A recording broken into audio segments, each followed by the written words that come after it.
back to the It's Too Easy podcast. The Lenny Bros back with, I believe it's now week 16 of the Yo. NFL. Breaking it down this week. I know we got a banger to start on Thursday. Jake, kick us off. What are your thoughts on the game? Yeah, so Thursday night, Rams and Seahawks divisional battle to see who's going to end up likely winning this division. I know the Rams over the next couple weeks do have a couple easy ones against the Cardinals and the Falcons. Seahawks still have the Niners, so there's still a little bit to be decided, but I do think that this one's going to weigh heavily on which team's going to end up winning this division. Both teams are tied at 11-3. Right now, I'm leaning on the Rams money line. That's definitely I'm kind of going back and forth on that because Seahawks are at home and the Rams are missing Devontae Adams. But I do believe the Rams are going to have a better shot come playoff time. So I am leaning Rams money line, but this one's completely up for debate. Yeah, this will be a really interesting game. The last time that they matched up was in LA, ended up 21-19, and Jason Myers missed a 61-yarder for a walk-off win, despite Darnold having thrown 4 picks in that game. So the fact that the Seahawks had a chance with him having 4 interceptions and still missing the game-winning field goal. It's a short week. They're at home, like you mentioned. Devontae Adams is injured, and I think he's a huge piece of their offense. So I think that will be a huge blow for them. So I'm expecting the Seahawks to get a win at home. Yeah, for sure. Then we got the Eagles and the Commanders. Kind of been going back and forth. I think right now the Eagles are 6.5 point favorites. So I'm either thinking of buying the Commanders up to 10.5 or taking the Eagles down to 2.5. I do think that the Eagles are going to win this game. I just don't know kind of what the final score is going to look like with it being in Washington there. So yeah, that's really all I got for that one. It's only a hop, skip, and a jump away, so I don't think it'll be too much of an issue traveling into Washington. The Eagles have a chance to clinch playoffs and win the division for back-to-back years for the first time in the NFC East for, I think it's been 20 years now. So I expect them to lock that up this week. They'll get a win. I do think after handily defeating the Raiders last week, I think it was 31-0, they should be able to take care of business against the Commanders as well. Yeah, for sure. Then we got the Packers and the Bears, a game that was also pretty incredible just a few weeks back. Packers obviously had a devastating blow against Micah in that Broncos game. Torn ACL is pretty devastating for him. Hopefully he'll be able to get surgery and be back on track to get to normal for week 1 of next season. But it's really going to hurt this Packers team in the playoffs if they end up making it. And I'd imagine they are. They're 9-4-1 right now. So I think it's going to be just a tough blow for them. I think, for a lot of the fans, season, they might already be looking at the season as over, just missing your top paid player. But I think the Packers are going to win this game. I think that this is going to be a little bit of a let's fight for Micah. We need to win this division without him. And there's no better opportunity than here against this Bears team to go 2-0 against this Bear team, have a tiebreaker against them as well as being up a game. I think it's going to be pretty important for them going into the last 2 weeks of the season. I do love the Bears, the way they've played. Ben Johnson's been incredible with that team this year. I just think that I know Christian Watson did get hurt in the Broncos game, but it looks like he is going to be on track to play this weekend. And if that's the case, I still think the Packers are going to have some deep threats there on offense, so they're not going to be as one-dimensional as people are thinking. And I think the secondary is really going to step up against Caleb Williams and maybe generate a turnover or two. So I'm going to stick with the Packers on a money line this week. Yeah, I'm really intrigued by this game. In Chicago, the Packers have kind of owned the Bears for the last 20 years. So it's interesting that the Bears are barely favored to win. I know that it's at home, so they usually get a little bit of a lean there. But yeah, coming off of Micah Parsons' ACL tear being out for the year, Christian Watson went down. They already lost their tight end, Tucker Kraft, earlier in the season. And their team just hasn't looked really the same offensively clicking since then. I know Jaden Reed was also out for part of it, so it'll be interesting to see what happens. I do know that Jordan Love has been taking over where Rodgers left off with owning the Bears. So I am thinking that the Packers are going to come away with a win in this game. But I'm kind of rooting for Ben Johnson to find a way to get the win. Because if they can get to 11-4 and be the leading front in that division, all it's going to take is the Niners the next week to clinch the division title, which would be super cool to see for him as a first-year coach coming from an in-division rival. But I am thinking the Packers are going to win, so I think I'll probably end up going with that as my play. Yeah, right on. That'll be super interesting too, because if the Bears do manage to win this game, and then I think they really only need to win one of the last two, they could end up being a 1 seed, which would be incredible. So looking forward to seeing kind of what happens there. Then we got the Chargers and the Cowboys. Right now, I believe the Cowboys are 2.5 point favorites, or maybe 2 point favorites at home here. Um, Last 2 weeks, the Cowboys defense has just kind of fallen back to kind of the way they looked before the trade deadline, and that's really scared me with this team because we know Dak and that offense can put up points, and um, there's just a lot of discipline issues on the defensive side of the ball. I think I saw like a 20-minute reel the other day on Kenneth Murray, um, just what not to do as a linebacker, and I Saw the just think same thing. that He's been yeah, terrible. I just like it. It's just like it's crazy to me that they get these players back in the secondary, and yet they've fallen back to the way they looked before the trade deadline. And Trayvon Diggs, I know, is not happy with the front office, so I'd imagine he'll be gone shortly after the season. We'll see what they can get for him, but I don't think it's going to be anything special. Maybe like a second or third round pick. But I'm taking the Chargers plus 3.5. Just based on the fact that I don't think this Cowboys defense is going to be able to step up against Herbie in this offense. Obviously, the Chargers line, we've kind of harped on it the last few weeks, is pretty battered and missing three of their starters. So it's taken a lot from Herbert and this defense to really propel the Chargers back to within reach of the division and making playoffs. But they have looked really well, really good the last couple of weeks, especially on defense. Beating the Chiefs again last week was really, really cool to watch. I really just enjoy watching Justin Herbert battle, even with a broken hand as well. Dude's an absolute gamer. Love my Oregon Ducks, so I'm going to stick with the Chargers plus 3.5 here on the road. Yeah, I'm really intrigued by this game. Always a banger of a matchup. The last two times ended exactly 20-17 for the Cowboys. Both ended up being low-scoring battles. 6 of the last 10 have actually been that way in this series, where they've ended by a 3 or 4 point margin, and a lot of low-scoring games in the series. So, my thoughts would be looking at like a 50-point line. My thoughts would be going under on that. But the Cowboys defense has been terrible all season long, as you mentioned, giving up the most points per game, and I think it's third in yards per game, especially through the air. Chargers have a really good aerial attack. Herbie's been able to sling it.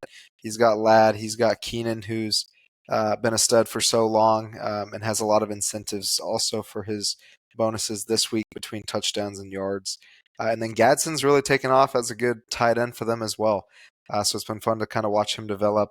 Omarion Hampton came back and immediately is making his presence felt in these first 2 weeks being back. So I expect the Chargers to have a good bounce back turnaround game, solidify themselves in that playoff picture, and trying to keep themselves at least one more weekend race with the Broncos. And I think that they'll come away with a win against the Cowboys as well, officially knocking the Cowboys out between the Eagles win or the Cowboys loss at home. Yeah, for sure. Then we got the Jags and the Broncos. Broncos are at home again. They haven't lost in I think over 13 or 14 months at home. And I'm just going to continue to ride the wave. I think this team is getting hot right at the right time, and they're 12-2. I think they're arguably a top three team in football. A lot of people are putting them at 2 or 1 right now. I don't know if they're quite deserving of that yet, just because I think last week was really the full game that we saw how the team can look when they're at their best. And I still don't think the defense played all that great against the Packers. But I do think that against this Jaguars team, they're going to have a really good opportunity to look great on defense against Trevor Lawrence, who had 6 touchdowns last week, and then the offense, if they can get going and Bo can have once again a really, really good game, just be able to make plays with his feet. I think that this Broncos team is going to have a chance to put it all together these last few weeks and kind of propel themselves into the 1 seed in the playoffs. I think that bye is going to be super important for this team, just because they're going to allow either a Steelers or a Ravens or the 5 seed. I can't remember who it's on track to be right now. But they're probably the Chargers. But it's going to require those teams to play a game before they come into Denver, and I think that it's going to be able to give them a lot of advantage going further in the playoffs. So I'm going to stick with the Broncos minus 2.5 here at home. I think that's right where the line is, and I just love this Broncos team right now. They feel like the most connected team in the NFL in terms of like brotherhood and the way kind of everybody looks out for one another. I know that they've all been together now for a couple years, and it's starting to really pan out the way Sean Payton was hoping. Even we're still running on a bit of a deficit, having to pay Russell Wilson. But yeah, this team's really impressive, and I'm looking forward to seeing what these last few weeks can do for them going into the playoffs. Yeah, this is going to be a really interesting game. The Jaguars are surprisingly hot, especially with Travis Hunter having gone down, who is supposed to be one of their dual threat players as a weapon on both sides of the football this year. And they've done it with the defense, which has been really interesting to watch because their offense has been decent, but they haven't been anything special until last week. You mentioned Trevor Lawrence having 6 touchdowns was a great game for him. They were just kind of getting everything that they wanted, and now up to 10-4. And I saw that Liam Cohen is 4 wins away from being fifth. They're the all-time leading coach in wins for the Jaguars in his first seasons, and so that's pretty impressive that he's doing as well as he has this early. They are fighting to hang on to that division title with the Texans right behind them. Colts aren't too far behind them, but I think they're chalked at this point. So Yeah. it'll be an interesting game. The line's 3, which is it's kind of low because you get 3 for being a home favorite. So they're saying on a neutral site it would be a pick 'em. And I do think you mentioned it. The Broncos are undefeated at home. They're 7-0 there. They haven't lost there since last year, and they've continuously gotten it done. I know 8 of the last 9 before this week were 1-score games. I guess this one was technically 1-score too. I Yeah, think with the 8-point 8 points. game. Yeah. But yeah, they continuously get wins. Their defense steps up and makes big plays, and their offense has been able to get it done. Bo actually just had a phenomenal game. I think he had 300 yards, no turnovers in this last matchup with the Packers. So, and he had a little stutter step that made Micah tear his ACL too. So shout out to that. Jerry won the trade. Anyway, I do think Broncos are going to get the win at home, keep that streak going, being undefeated there. They play really well in the cold and in the mountains. Yep, for sure. Then a game I don't really have a say on right now is the Jets and the Saints. I think whatever team loses this game is actually going to be better off in the long run because they'll get a better draft pick. But yeah, I couldn't tell you which team I think is going to end up getting a win in this one. I kind of hope it's the Saints because I just think that the Jets are in need of like a top 3 draft pick, and if they don't lose this game, they're likely going to be sitting around like the 5 or 6 mark, and that just may not be good enough in this next upcoming draft. So I'm kind of leaning on the Saints, but I'm just going to no play it. I just don't have a dog in this fight that I really think could really turn out for me. So you just never know with either of these teams. Yeah, I'm shocked to see like what was one of the, if not the worst team all year, is now won back-to-back games. Yeah. They're 4-10 or 4-11, Especially 4-10. divisional games too. It's like really, Yeah, Buccaneers and then the Panthers. So yeah, yeah. Winning back-to-backs. I guess it's like coaching, trying to prove. Kellen Moore's trying to prove that he's got something going over there, getting some confidence in the guys. So I like him to get another win. They're at home. They've played pretty much better at home throughout the whole season, yet they've been pretty bad. A lot of it's the turnovers offensively coming from the quarterback position that's kind of setting up the defense for failure as well. And then Kamara getting hurt. They've had no ground game for a long part of the year, but the Jets have been not much better. Garrett Wilson's been on IR for a long part of it. Justin Fields and Tyrod Taylor have been switching off who's been hurt and who actually gets a chance to start. So I do think the Saints will probably come away with a win, and that would make it 5 on the season and 3 straight, which hurts their draft stock. So I don't really know what the purpose of doing it is, other than maybe they'll have an excuse to not get the guy that they like missed out on someone because they got the 6th pick instead of the 2nd, so they don't know who yeah, they want anymore, and so I don't think that they care either, and they're actually trying to win. Whereas the Jets might look to turn heads and pick someone else for the future. yeah, for sure. Yeah, interesting one, that one. Then we got the Bills and the Browns. I believe the Bills are 13.5 point favorites, something along those lines. But this game's in Cleveland. I do think I'm going to take the Bills at -9.5 and just buy it down there a bit.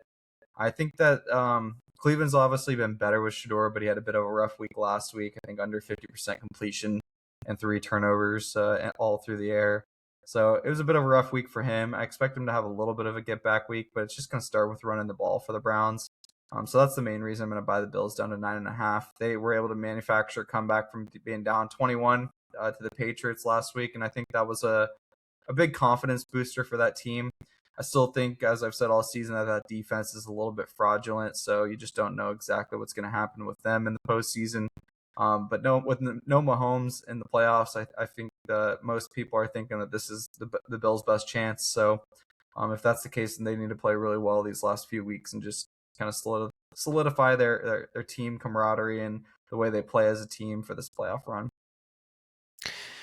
Yeah, this is interesting. Going into Cleveland, it's going to be cold, but Buffalo knows all about the cold, so that shouldn't Yep. scare them away. But the Bills' defense just continues to be so questionable, especially against the run. I mean, Trayvon Henderson, I think, had two 40 plus. One was a 65-yard rushing touchdown against him right after the Bills had gotten the lead back. First play, gone. Yeah. Shout out Drake May for that block. You sent me the video on that, and he was Yeah. moving, making sure his guys getting in the end zone, which was awesome to see. The Browns can run the football. Quinshon Judkins has been really good for them this year after he had missed the first few games.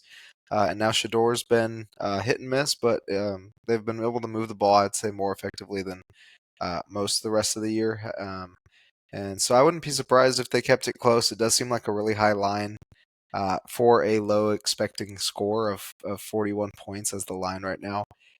So it'll be interesting just because it's going to be cold. I expect the Browns to be able to put up a couple touchdowns. So if anything, I might lean on an over because I do think the Bills will come away with the win.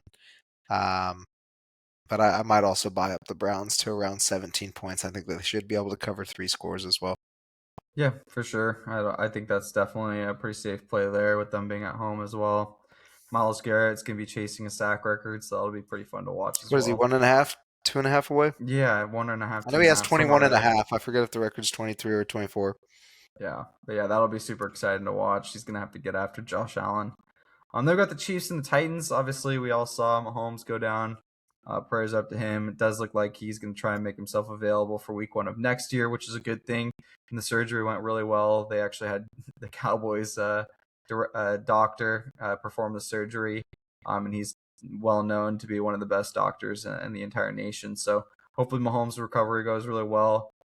Now they're looking at Minshew to kind of step in and do his best to give them as much offense as they can. I expect they're going to try and run the ball a lot in this game. So I'm kind of like thinking that this game's going to be an under. I don't know where that line is at right now. So I'm thinking a low scoring game, but I think this is going to be a battle of which team turns the ball over less. And just judging by like weapons and the way the season's gone, I'd imagine even if Minshew throws a pick, they're still going to likely turn the ball over less. So I'm going to stick with the Chiefs on the money line in this game. I think this is a classic game where the Titans could get a win, but with them at 2-12 right now, I think they're slated to be the number 1 pick in the draft.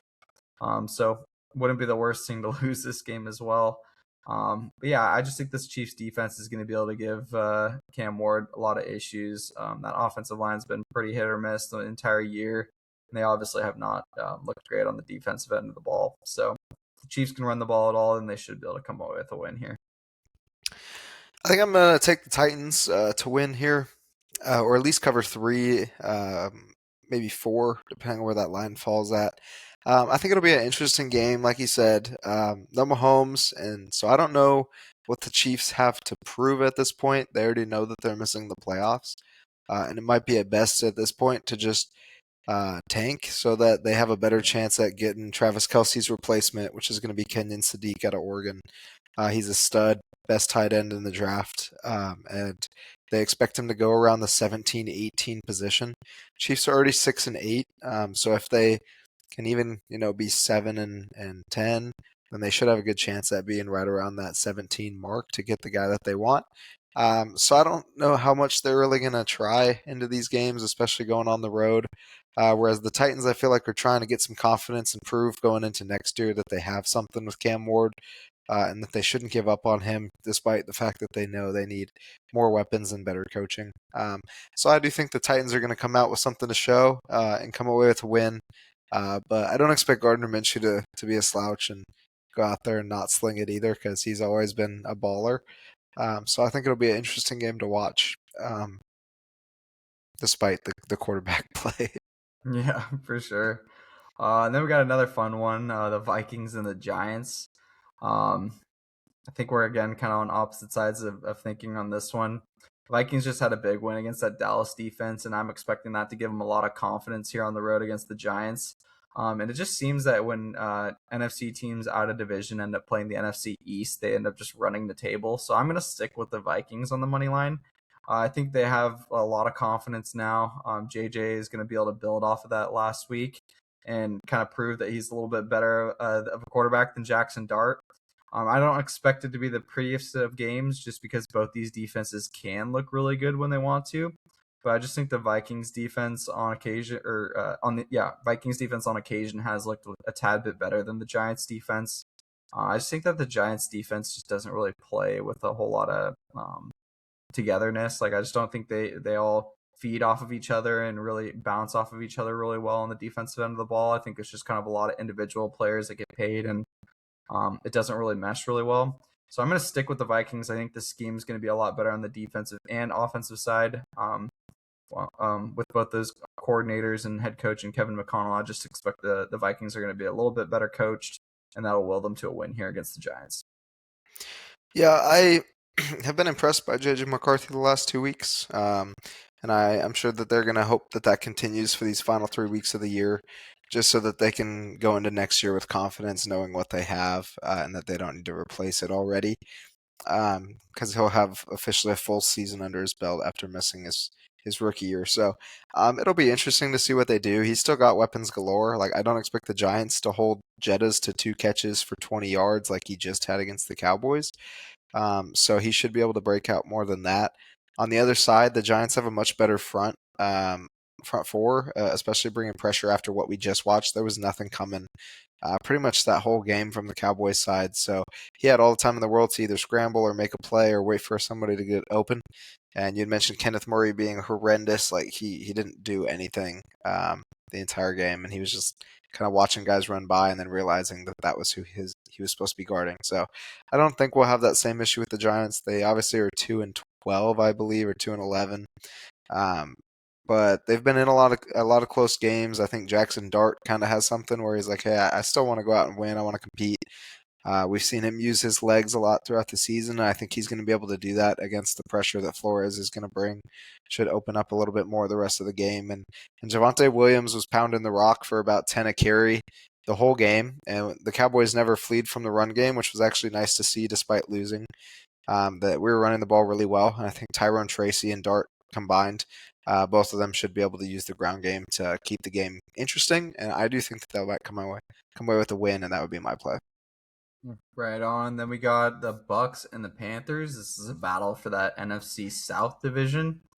Gonna be a really interesting game. Once again, just kind of like floundering back and forth on who I like in this game.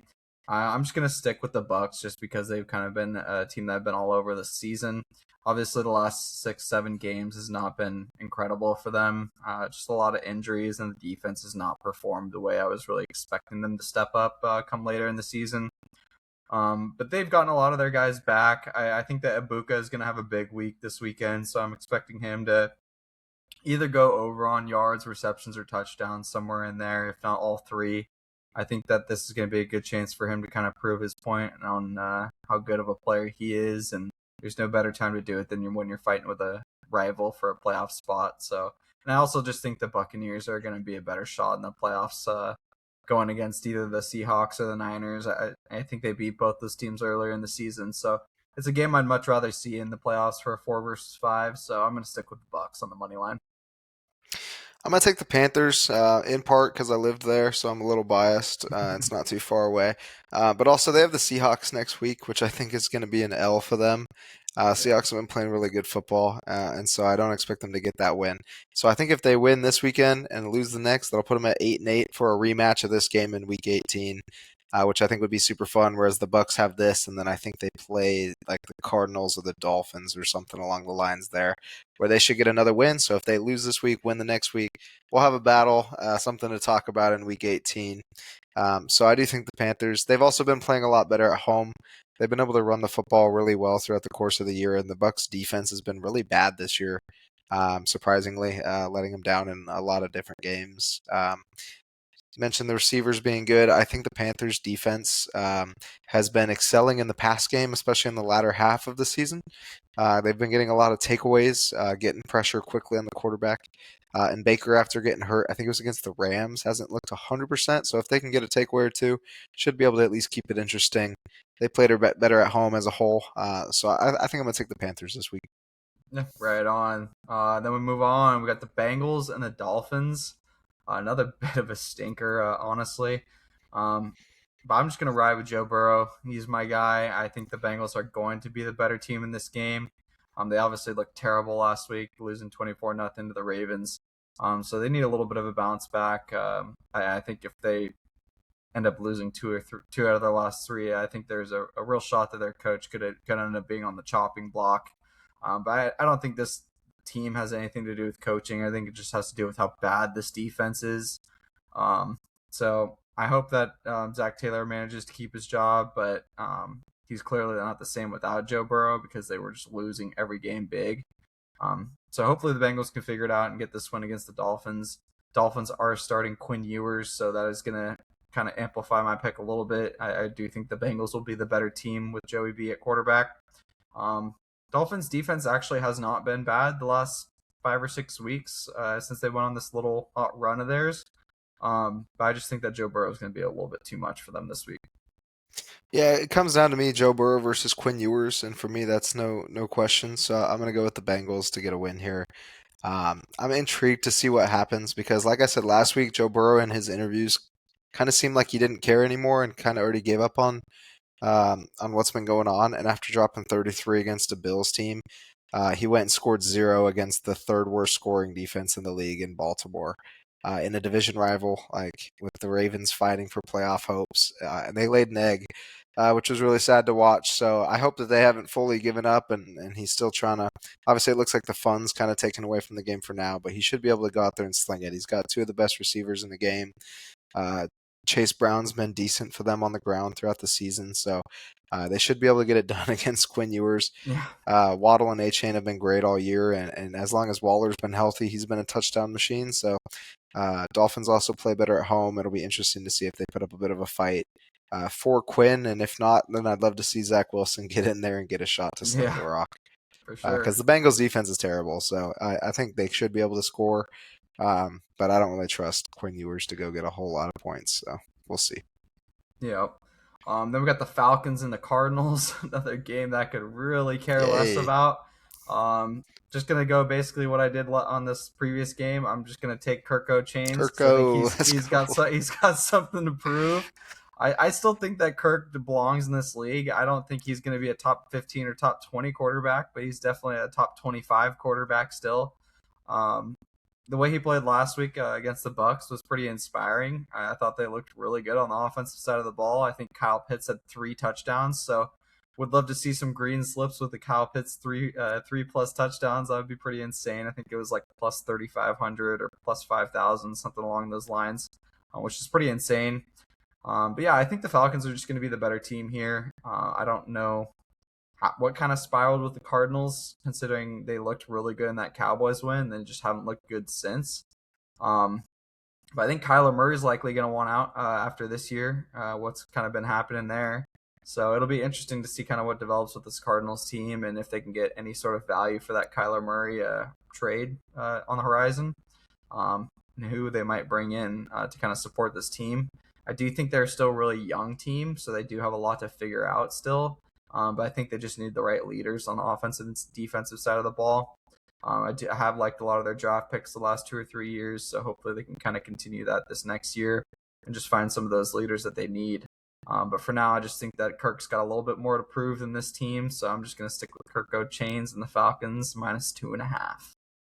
Yeah, I'm gonna take the Falcons too, cause Kirko. That's the whole reason. The Cardinals are like 3-11 or something.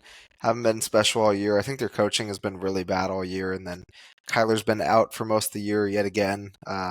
One name that I would love to see in Arizona, maybe a place that's a little warmer and can stay healthy. But how about Joe Burrow? Throw in Marvin Harrison Jr. and Trey McBride. I think that would be. That happening. I think that would be kind of fun. And then if you can get a good running back, if they can keep one healthy, which they haven't been able to do in years, I think that could be fun for Arizona. Tua is going to be on the move, I think. Kyler's going to be on the move. I think the question is going to be where are they going to go and are they going to be able to start where they go? Maybe a Mariota. I don't know if he'll That start would be again, but interesting. he'll probably keep being a solid backup for someone. I think Brissett's kind of in that same position at this point in his career, where they're playing good ball when they need to step up and replace with backup. But I don't know if he'd get a chance to start, so we'll see how it goes. A lot of QBs coming out the draft, so maybe we'll see some get a chance in the league between Fernando and Dante, and I really liked Mateer as a college quarterback. I don't know if that'll translate much. Ty Simpson's got a lot of hype, so we'll see how it goes. This week will be interesting. I think the offseason will be interesting. I hope the Falcons can end it hot. The Cardinals are probably just going to tank for a better pick at this point. I think the only bright spot of their season has been Trey McBride. He's been absolutely incredible all year. Best tight end in the league. He's been balling. And I guess Will Johnson, Yeah, he's been fun. the corner that fell off in the draft. He's actually been really good for them. So I was happy to see him ball in this season. Yeah. Then we got the Raiders and the Texans. I believe the Texans are 11 and a half or 12 and a That'll be half point fun. favorites. Raiders are tossing Kenny Pickett to the Wolves and going against probably the best defense in football. So I don't expect it to look pretty on the offensive side for the Raiders. And the Texans have managed to figure some things out on the offensive side of the ball. We've been running the ball really well, finding the running backs out of the backfield for CJ in open space. It's been really fun to watch. They've been managing to find great plays to put Nico Collins into, and the offense has just looked great the last couple of weeks. I think they put up 40 points last week. So I expect the Texans team to cover that 13.5, but I'll just buy it down to 9.5 just to stay safe. Just because you just never know with the NFL. It is a lot of points. But I think the Texans, this is going to be a statement win for them, kind of set themselves up for a playoff push. Yeah, I think the Texans are very similar right now to the Eagles team that just smoked the Raiders. Have a really good defense going, and they just shut out the Raiders 31-0, the Eagles did. So I wouldn't be surprised to see the Texans do the same thing. If they give up points, it probably won't be much more than 10. I feel bad for Kenny Pickett going against another defense like this where it's another top five. Arguably the best defense in the league right now is going to be Texans or maybe the Broncos, but that's going to be tough for Kenny. I feel Yeah. bad over there. It's not like he's got all the weapons in the world to throw to. Brock's had a quiet year. JT doesn't really catch it out the backfield that much, and they got rid of Myers and Devontae Adams in the last 2 years. So that's just a tough situation. I think the Texans should be able to smoke them. Yeah, most likely. Then the Steelers and the Lions, two teams that are really fighting for playoff positioning. We kind of talked about this before the podcast, is that the Steelers' next 2 weeks don't look all that difficult. So it would be interesting to see the Lions win this one and also kind of throw the Ravens back into the conversation in the Steelers division. Um, so I am thinking that the Lions are probably going to win this game at home, but I'm thinking it's going to be a really tight game. I think that Aaron Rodgers has been really good this season. I don't think it's really getting talked about a whole lot. So I'm actually going to take the Steelers plus 7.5. I think the Lions at 7 right now. It just felt like a little bit too much for me. For this Steelers team that just had a really impressive win against the Dolphins. I think that Aaron Rodgers is going to turn up when Aaron Rodgers needs to, and I think that they will, be right there with the Ravens. And if they can manage to pull out a couple of these wins over the last 3, then they'll be able to clinch that playoff spot, and then hopefully that'll help your Ravens to miss the playoffs pick to come true, because that'll be a sweet cash. So yeah, I'll take the Steelers plus 7.5.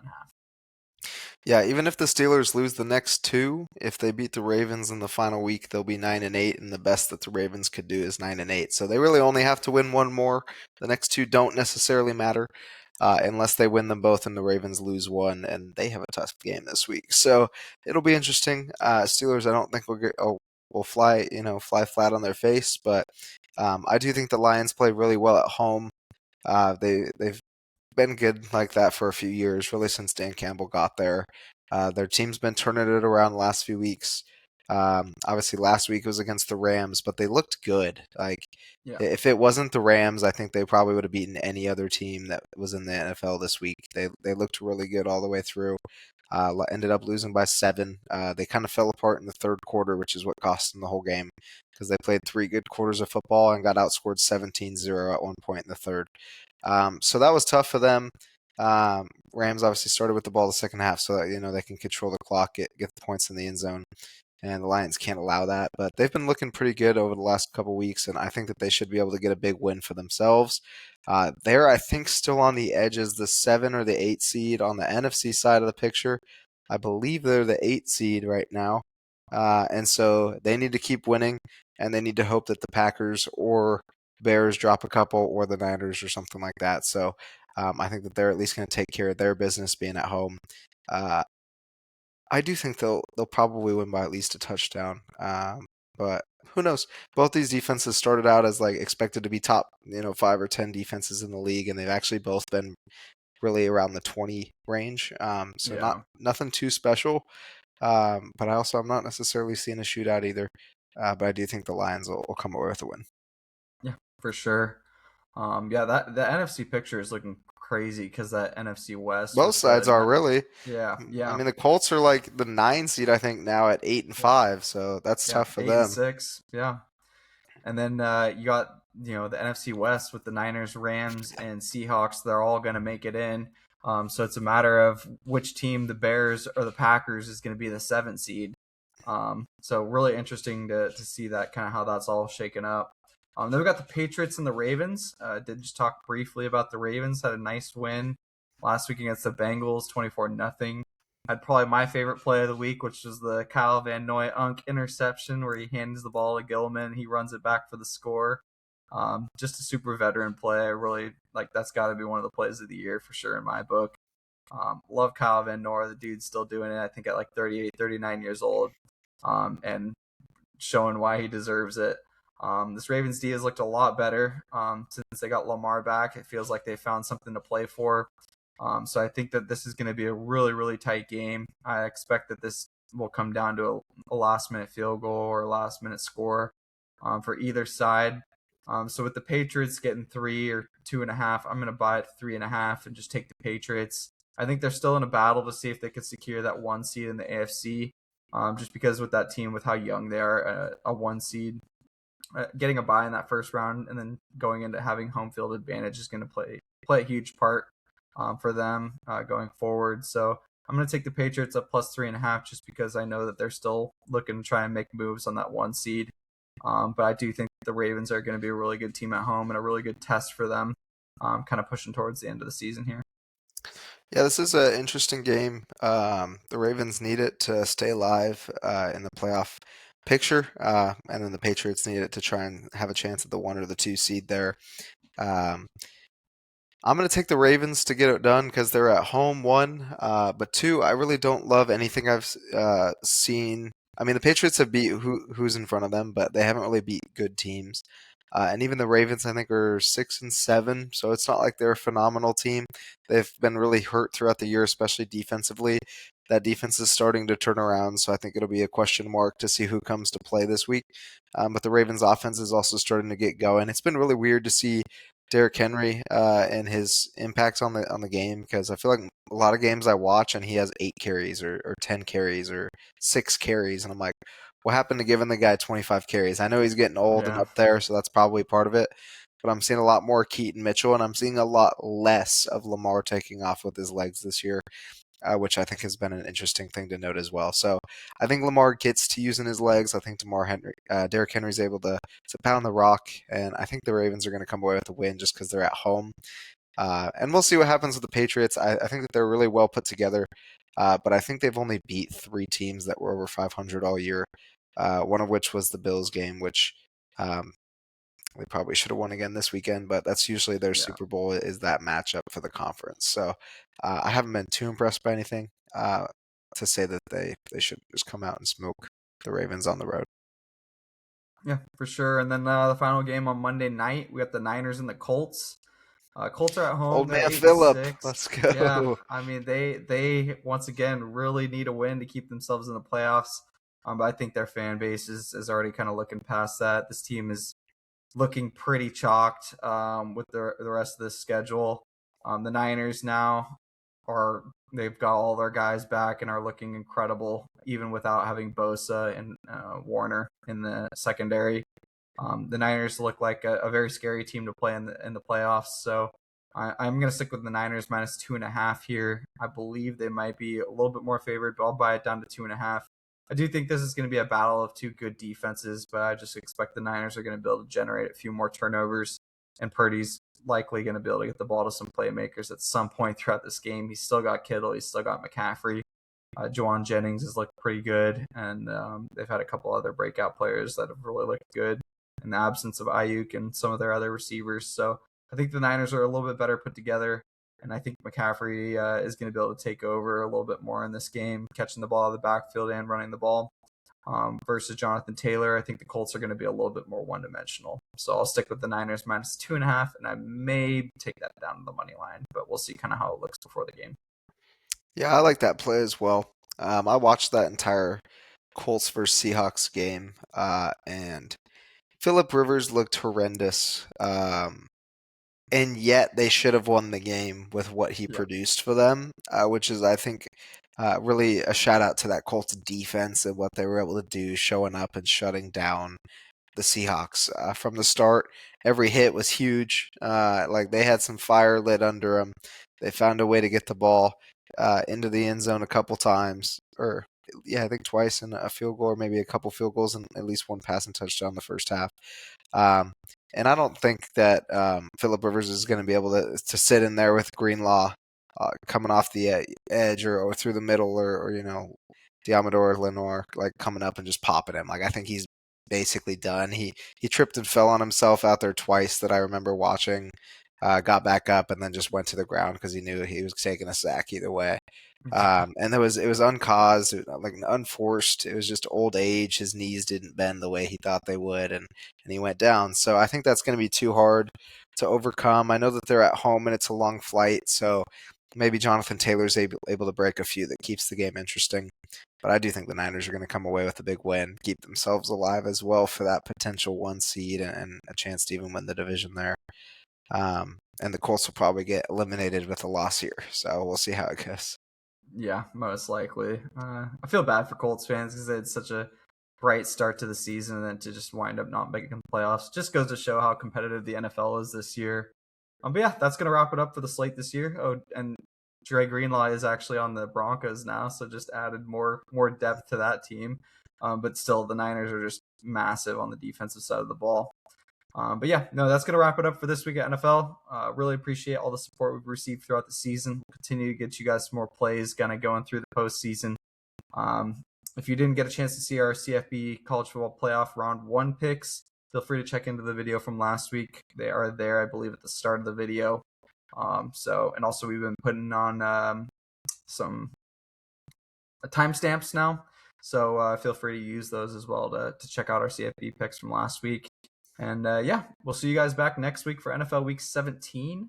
Looking forward to kind of seeing how things shake up. There's still a few spots that are left to grab. I think the Broncos right now are the only team that have clinched the playoffs so far. So we'll see kind of how things develop over these next few weeks. And yeah, it's still super competitive. So looking forward to seeing what happens. But yeah, for now, have a great weekend. Hope your team wins. And we'll see you later. Peace.